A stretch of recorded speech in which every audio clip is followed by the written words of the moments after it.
মাঠে গড়িয়েছে টি-20 বিশ্বকাপের নবম আসর। এর মধ্যেই অনুষ্ঠিত হয়েছে 5টি ম্যাচ।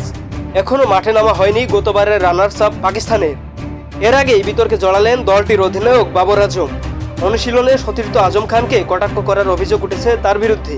আসলে দলের পরিবেশকে হালকা রাখার জন্য পাকিস্তানের অধিনায়ক বাবর আজম ডাকনাম ব্যবহার করার জন্য বেশ পরিচিত। কিংবদন্তি মঈন খানের ছেলে আজম খানকেও তিনি ডাকনাম দিয়েছেন। তার সেই কৌতূহলপূর্ণ নামকে কেন্দ্র করেই যত গণ্ডগোল। সম্প্রতি সামাজিক যোগাযোগ মাধ্যম ইনস্টাগ্রামে ভাইরাল হওয়া এক ভিডিওতে দেখা যায় তখন 125 কিলো ওজনের আজম খানকে গাইন্দা বলে সম্বোধন করেন বাবর। বাংলায় যার অর্থ দাঁড়ায় গন্ডা।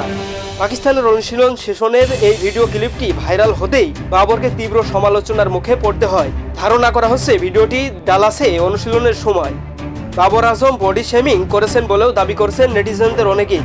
সম্প্রতি নিজের ফিটনেস এবং পারফরমেন্সের কারণে সমালোচনার মুখে পড়েছেন আজম খান। শহীদ আফ্রিদি এবং সালমান বাটের মতো প্রাক্তন ক্রিকেটাররাও আজম খানের সমালোচনা করেছেন, কিন্তু বাবরের মতো কেউ এরকম শব্দ ব্যবহার করেনি বলে সমর্থকদের একাংশের দাবি। আইএসপি নিউজ স্পোর্টস ডেস্ক, আল জামিন।